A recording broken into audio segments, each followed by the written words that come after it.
to show you this zero kind of makes your hair shiny.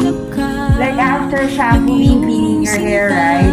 And then so dry, so also have no budget for having it rebonded. Guys, sorry my denture size not attached because I had it, I submitted it to the clinic somehow. So anyhow, so you want a zero that somehow free, make your hair shiny, hack. I know, maybe you know this already. I have a shirt, for example. So whatever, I know ito ba? Whatever you have some fabric that you have, you need to wear it like that. Wear some kind of whatever, a bandana or whatever, or a towel, wrap it for about an hour, 2 hours, or sometimes even overnight. You can have it like that. I'm learning. I see this with my niece.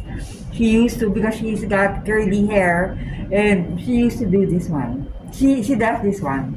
I'm pretty sure, guys. For those of you who still don't know, zero, salon free, no budget at all to have your hair shiny, and this. And somehow, guys, so of course I applied already some kind of oil for the hair, and somehow, of course, I still use a conditioner, but still, you know what? It's still somehow it has that gloss. Meron yung sheen. You get it? You get it, guys? Yun na. Happy New Year to all of you. It's coming. I know it's coming, right? The pressure is there. So, guys, again, I'm having a break, so kind of lounging. So, guys, I want to do shy mukbang, but I cannot show my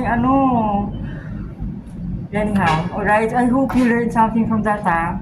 Okay, no budget at all to have your hair treated in the salon. Do that. Simple, very simple. You just need a fabric. Okay, and the number of hours you're gonna have to cover it. Seal it like that. Pero make sure it's clean naman, before you do that, Diba? Yeah, it's so shiny. It's so, sige na. Thank you, guys. Thank you.